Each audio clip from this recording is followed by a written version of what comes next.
بسم اللہ الرحمن الرحیم نحمدہ ونصلی علی رسولہ الکریم اما بعد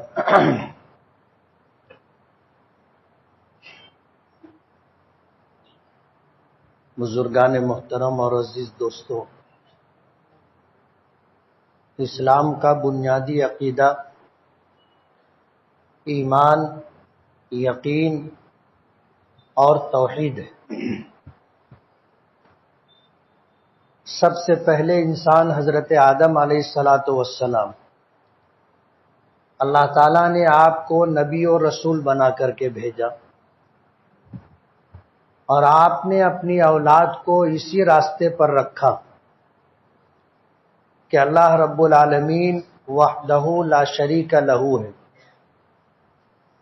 اللہ تعالیٰ کی ذات میں، اللہ تعالیٰ کی صفات میں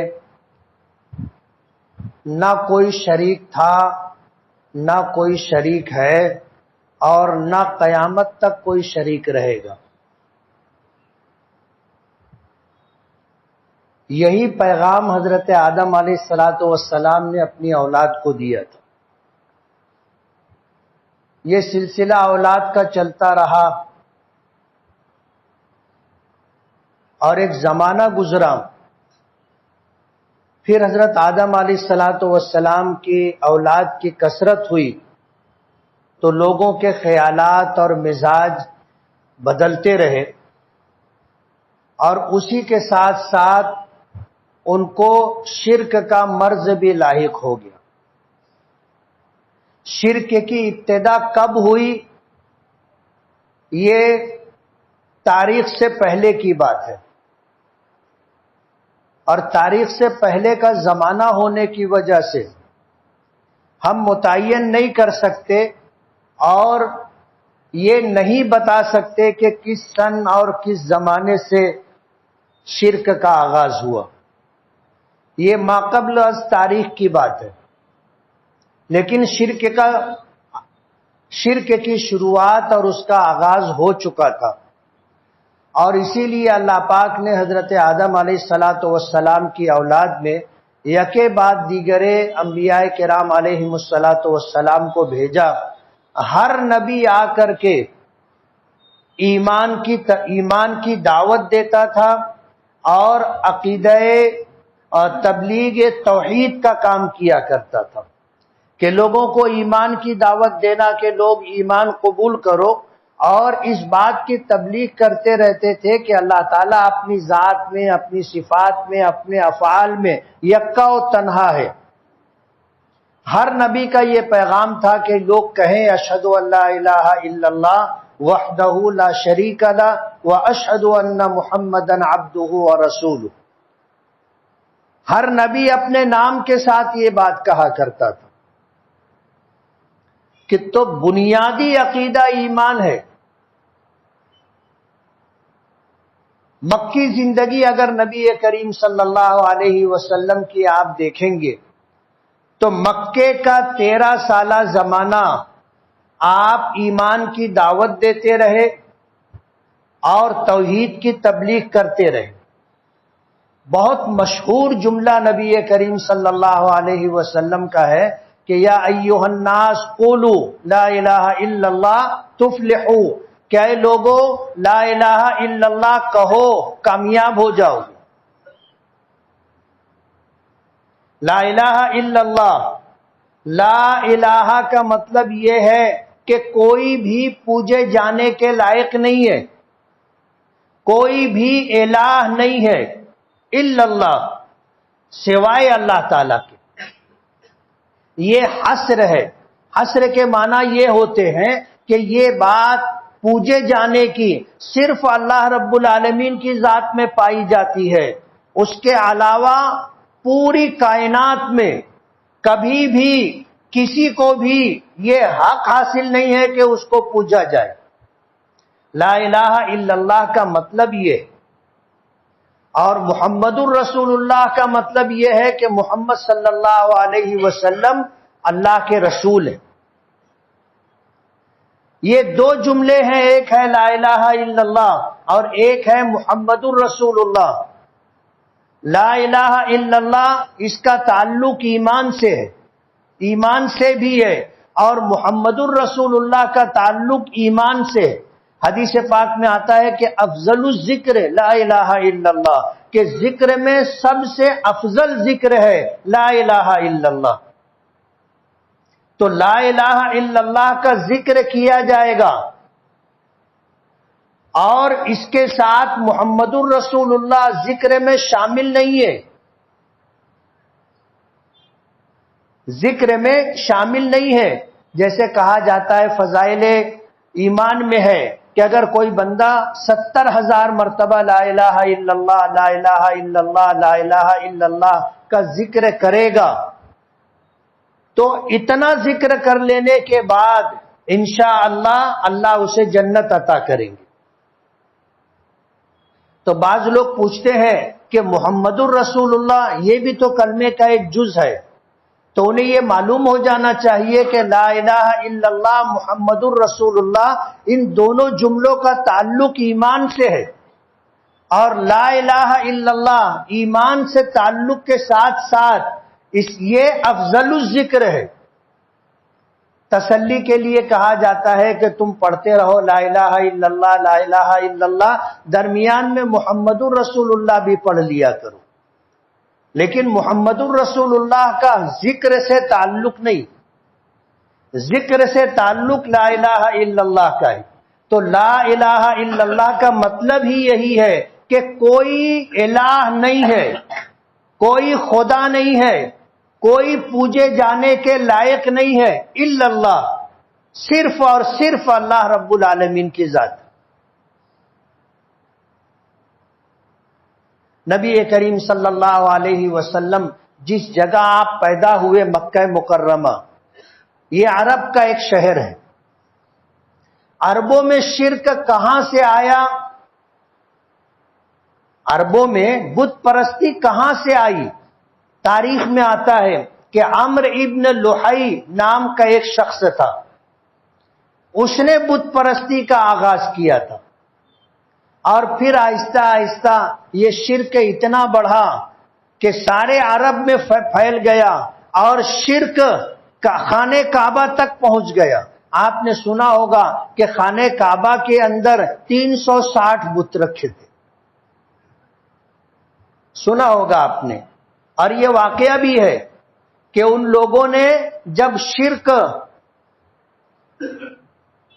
اختیار کیا اور ہر معاملے میں اسی طرح وہ زندگی گزارتے رہے، تو انہوں نے روزی دینے والا یہ ہے، بارش برسانے والا یہ ہے، اولاد دینے والا یہ ہے، نرینہ اولاد دینے والا یہ ہے، اور کھیتی میں پھل پھول اگانے والا یہ ہے، بیماری دینے والا یہ ہے، شفا دینے والا یہ ہے، الگ الگ نام سے الگ الگ کام سے انہوں نے الگ الگ بت تجویز کر رکھے تھے، اور خانہ کعبہ کے اندر 360 بت تھے۔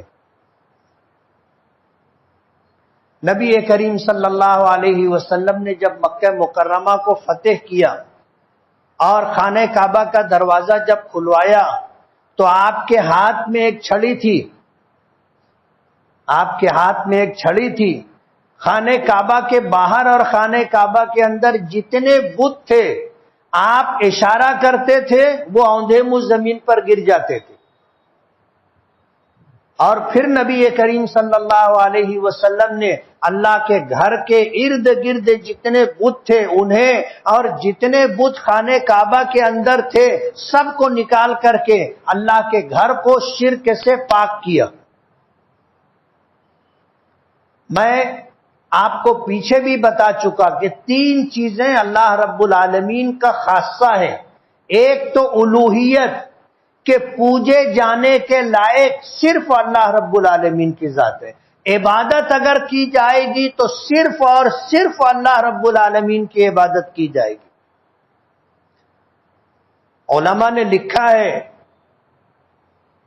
کہ جو خالق ہے وہی پوجے جانے کے لائق ہے۔ اس پوری کائنات کو اللہ نے پیدا کیا، اور اس کائنات میں کسی ادنا سے ادنا معمولی سے معمولی چیز کو بھی پیدا کرنے والا اللہ کے علاوہ کوئی دوسرا نہیں۔ حتیٰ کہ مکھی اور مچھر کو بھی اللہ نے پیدا کیا ہے. آج دنیا کی کوئی طاقت مکھی اور مچھر پیدا نہیں کر سکتی. آپ اس سے چھوٹی بھی کوئی مخلوق اگر دیکھ لیں، کوئی معمولی سے معمولی کیڑا بھی، اس کو بھی پیدا کرنے والی ذات اللہ رب العالمین کی ہے.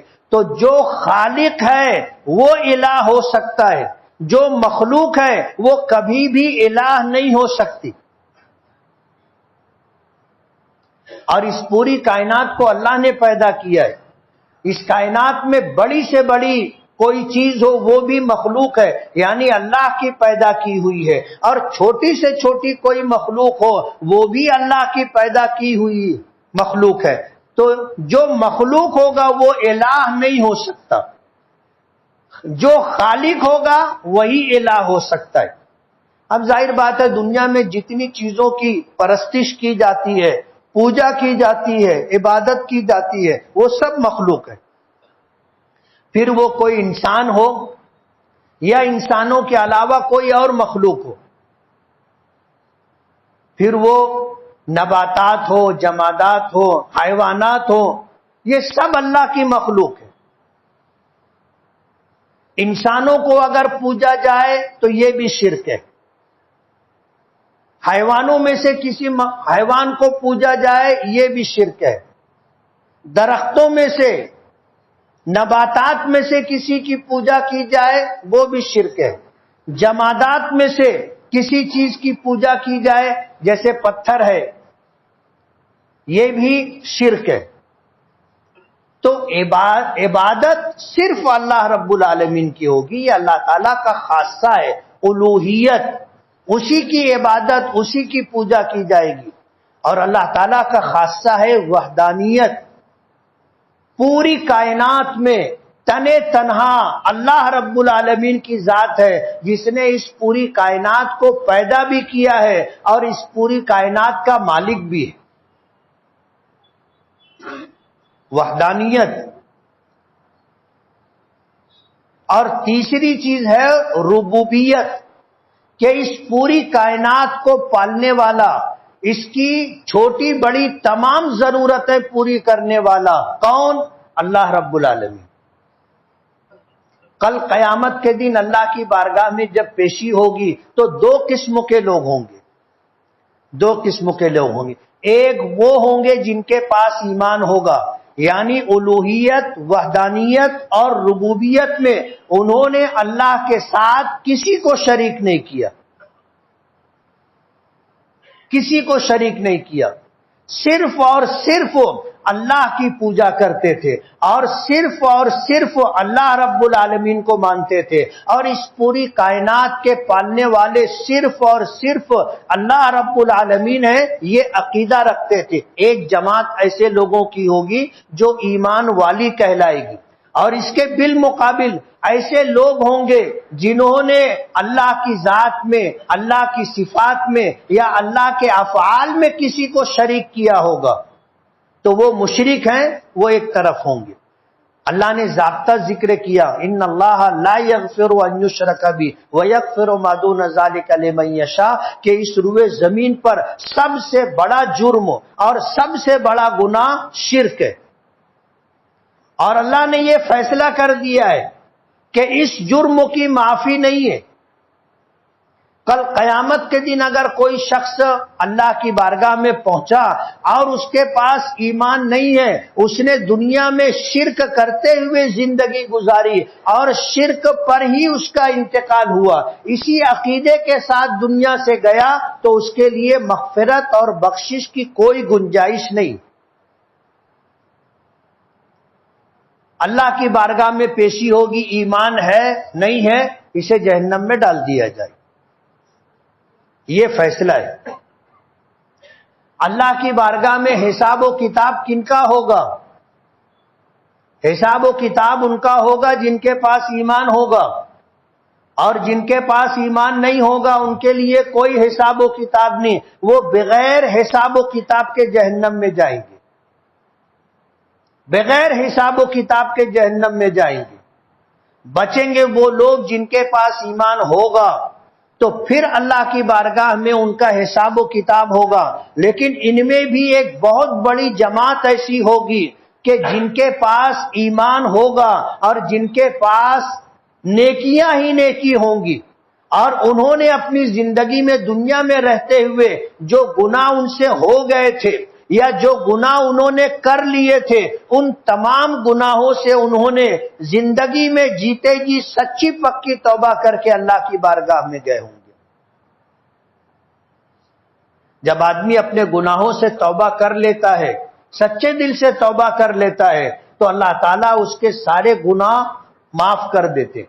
اور یہ گناہ جو فرشتوں نے لکھ رکھا تھا نام اعمال میں، اسے بھی مٹا دیا جاتا ہے. اور زمین کے جس حصے پر اس نے گناہ کیا تھا، زمین کو بھلا دیا جاتا ہے. اور اس گناہ میں جتنے لوگ شریک تھے، اللہ تعالیٰ ان کے ذہنوں سے بھی یہ بات نکال دیں گے، اور جسم کے یہ سارے اعضاء جن کے ذریعے سے گناہ کیا گیا، کل یہ ہمارے گناہوں کی گواہی نہیں دیں گے. اللہ تعالیٰ گناہوں کو سچی پکی توبہ سے اس طرح ختم کر دیتا ہے گویا کہ گناہ کیا ہی نہیں گیا. زندگی کا کوئی بھروسہ نہیں. صبح بیدار ہونے سے لے کر کے رات سونے تک یہ جو وقت ہم نے بیداری میں گزارا، اس میں ہم سے کوئی گناہ اگر ہو گیا ہو جانے انجانے میں، تو رات میں سونے سے پہلے سچی پکی توبہ کر کے سونا چاہیے. ہو سکتا ہے یہ ہمارا سونا آخری سونا ہو اور ہمیشہ کے لیے سونا بن جائے. اس لیے سونے سے پہلے ممکن ہو 2 رکعت نماز آپ پڑھ لیں صلاۃ التوبہ کے نام سے، اور اللہ رب العالمین سے دن بھر کے گناہوں کی اور ماضی میں جتنے گناہ ہو گئے ان تمام گناہوں سے سچی پکی توبہ کر کے آدمی سوئے. جب اس حال میں آدمی سوئے گا تو اس کے پاس ایمان اور اس کے پاس نیکیاں ہی بچیں گی. سارے گناہ سچی پکی توبہ کی وجہ سے اللہ نے معاف کر دیے. یہ اللہ کا وعدہ ہے کہ تم توبہ کو کرو، میں تمہاری توبہ قبول کروں گا. اور توبہ کا یہ دروازہ کب تک کھلا رہتا ہے کسی انسان کے لیے؟ جب تک اس پر سکرات اور نزع کی کیفیت طاری نہ ہو. آدمی جب مرنے کے قریب پہنچ جاتا ہے، محتضر ہوتا ہے، مرنے کے قریب پہنچ گیا اور پھر عالم غیب اس کے لیے عالم مشاہدہ میں آ گیا. جو چیزیں نہیں دکھتی تھیں اب وہ چیزیں دکھنے لگ گئی، تب اس کے اوپر سکرات اور نزع کی کیفیت طاری ہو گئی ہے. اس وقت کا ایمان معتبر نہیں ہے، اس وقت کی توبہ بھی معتبر نہیں. اس وقت کے آنے سے پہلے جو توبہ کر لی جائے گی وہ قبول ہوگی، اور اس وقت کے آنے تک توبہ کا دروازہ ہر انسان کے لیے کھلا ہے. جب کسی پر موت کی کیفیت طاری ہو گئی تب توبہ کا دروازہ بند ہو جاتا ہے. یہی وجہ ہے کہ جب مرنے کا وقت آیا، عالم غیب عالم مشاہدہ میں آ گیا اور کسی نے ایمان اللہ کی وحدانیت کا اقرار کیا، وہ اقرار معتبر نہیں. فرعون کے متعلق آتا ہے کہ حضرت موسیٰ اور بنی اسرائیل کا تعاقب کرتے ہوئے جب دریائے قلزم کے اندر گھوڑے ڈالے گئے اور حضرت موسیٰ اور بنی اسرائیل جب دریا پار کر گئے اور فرعون اور اس کا لشکر جب دریا کے بیچ میں پہنچا، تو جو پانی حضرت موسیٰ کے عصا مارنے کی وجہ سے دیوار بن کر کے پھٹ کر کے کھڑا ہو گیا تھا اور اس کے بیچ سے پورا لشکر گزر گیا تھا، اللہ نے اس پانی کو پھر جاری کر دیا. تو فرعون اور اس کا پورا لشکر دریائے قلزم کے اندر ڈوب گیا. قرآن کریم میں آیات موجود ہیں اور اس کی تفسیر میں احادیث کے پیش نظر علماء نے یہ بات لکھی ہے کہ جب فرعون ہاتھ پیر مارنے لگا اور بچ کر نکلنے کی کوشش کرنے لگا تو جبرائیل نے آ کر اس کا پیر پکڑ کر اس کو پانی میں کھینچا. جب اس نے جبرائیل کو دیکھ لیا اور اللہ کی پکڑ دیکھ لی تو اس نے کہا آمنت برب ہارون و موسیٰ، کہ میں ہارون اور موسیٰ کے پروردگار پر ایمان لایا. تو جواب ملا آل آن، اب اب کا ایمان معتبر نہیں ہے.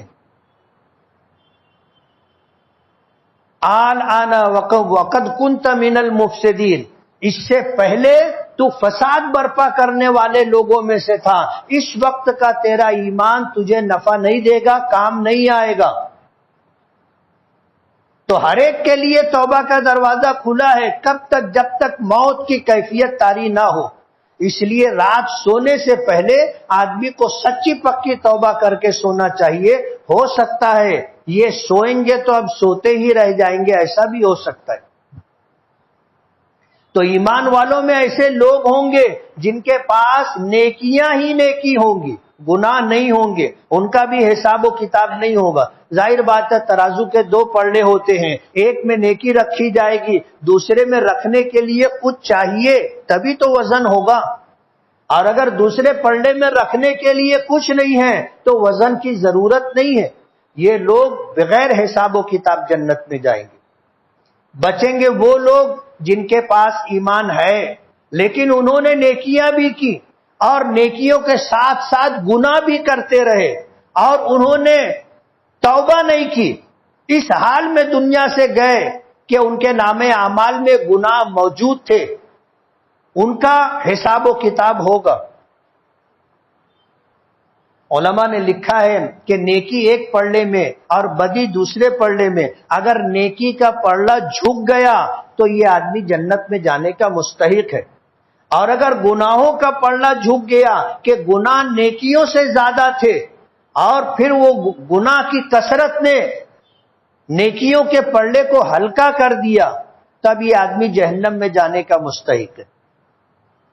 لیکن یہ بھی اللہ کی مشیت پر ہے کہ کسی کے پاس گناہ نیکیوں سے زیادہ تھے لیکن اللہ معاف کرنا چاہے، حضور پاک صلی اللہ علیہ وسلم سفارش کر دے یا اور کوئی اللہ کا بندہ آ کر سفارش کر دے یا اللہ خود معاف کر دے تو یہ آدمی بھی جنت میں چلا جائے گا. واقعات میں آتا ہے میدان محشر میں ایک شخص ہوگا کہ جس کی نیکی اور بدی دونوں ہوگی، اور جب اس کو تولا جائے گا تو دونوں پلڑے برابر رہیں گے. نہ نیکی کا پلڑا جھکے گا نہ گناہوں کا پلڑا جھکے گا. اب یہ جائے تو کدھر جائے؟ یہ جائے تو کدھر جائے؟ نیکی اور بدی دونوں برابر ہیں تو اللہ پاک کی طرف سے اسے حکم ہوگا کہ جاؤ کہیں سے ایک نیکی لے کے آؤ. اب یہ ایک نیکی کے لیے میدان محشر میں گھومے گا. وہ دن ایسا ہوگا کہ ہر ایک اپنی جان پہچان والوں سے منہ چھپائے گا، بھاگے گا. قرآن کریم میں ہے کہ یوم یفر المرء من اخیہ وامہ وابیہ وصاحبتہ وبنیہ لکل امرئ منہم یومئذ شأن یغنیہ. ہر ایک کا عجیب و غریب حال ہوگا. ایسا حال ہوگا کہ وہ اپنے جان پہچان کے لوگوں سے منہ چھپاتا پھرے گا.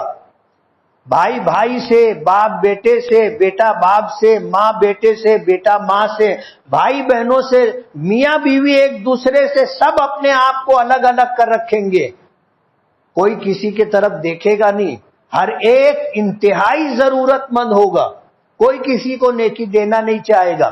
اب اس کو حکم ہوگا کہ تم جاؤ ایک نیکی لے کر کے آؤ. ایک نیکی مل جائے گی تو نیکی کا پلڑا جھک جائے گا، اور کسی کے پاس 51% نیکی ہو گئی تو وہ انشاءاللہ جنت میں جائے گا.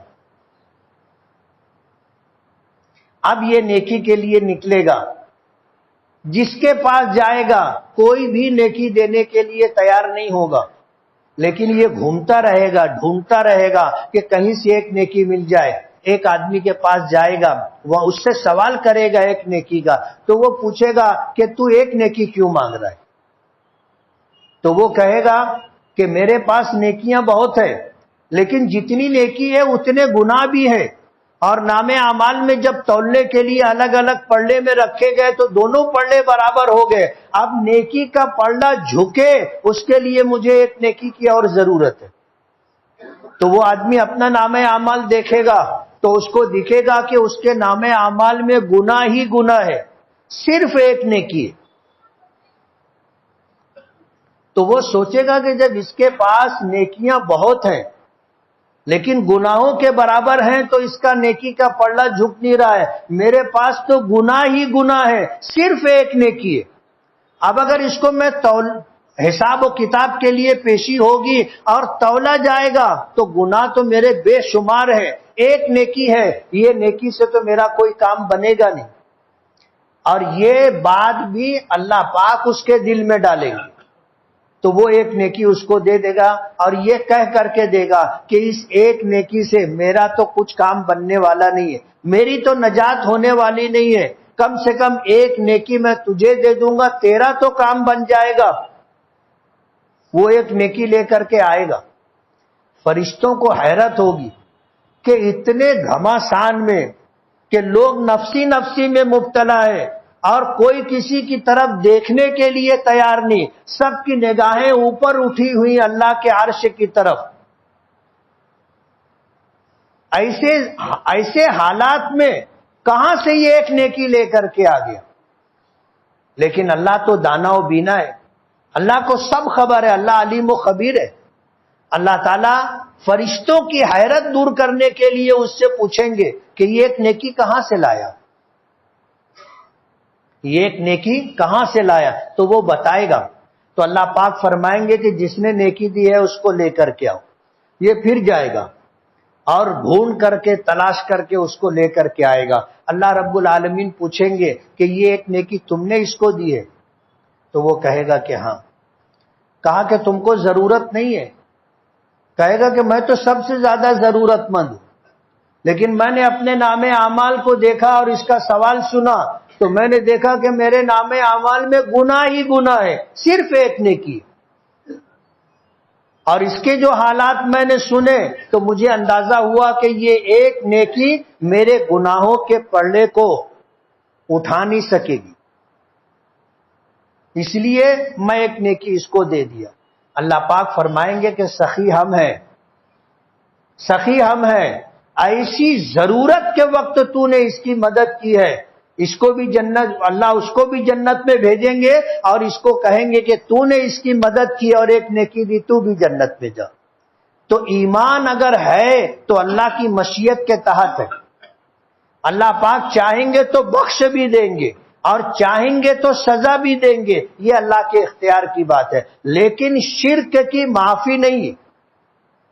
اللہ نے فیصلہ کر دیا ان اللہ لا یغفر ان یشرک بہ ویغفر ما دون ذلک لمن یشاء، کہ بے شک اللہ تعالی لا یغفر نہیں بخشے گا اس بات کو کہ اس کی ذات میں، صفات میں، اس کے افعال میں کسی کو شریک کیا جائے. اللہ معاف نہیں کرے گا، بخشے گا نہیں.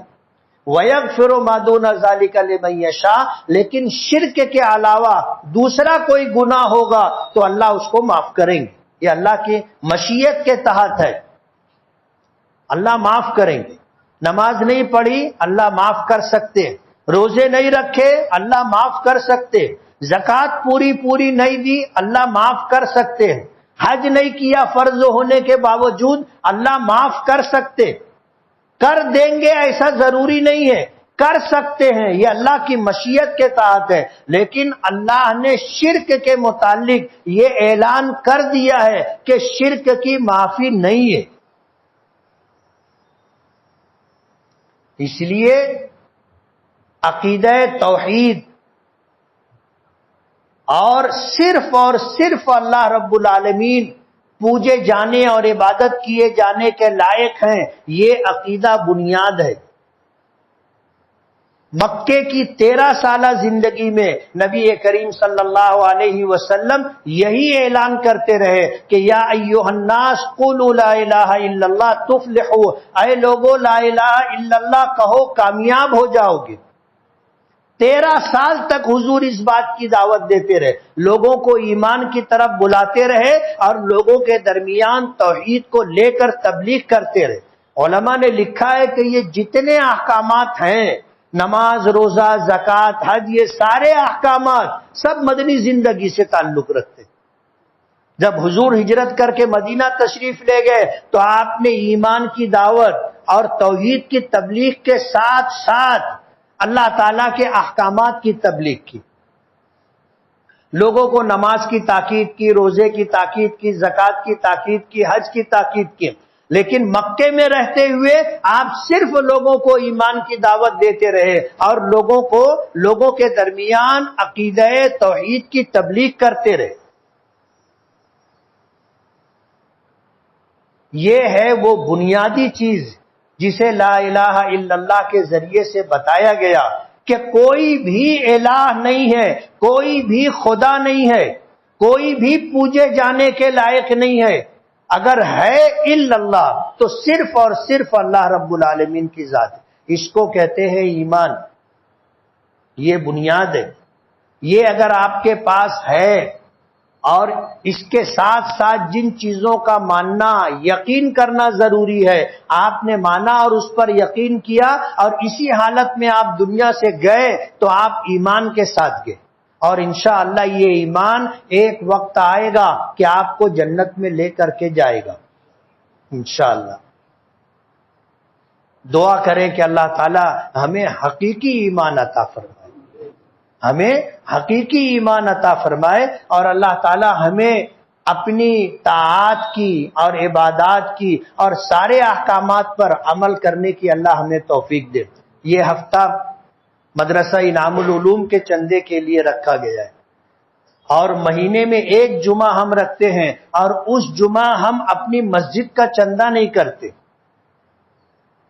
مسجد کے ذمہ داران نے قربانی دی ہے کہ اس ہفتہ ہم چندہ نہیں کریں گے، مدرسہ انعام العلوم کی آپ کو اعانت کرنی ہے، تو جو رقم آپ اللہ کے گھر میں دینا چاہتے تھے، ہماری یہ گزارش ہے کہ وہ بلکہ اس سے بڑھ کر کے آپ مدرسہ انعام العلوم کا تعاون کریں۔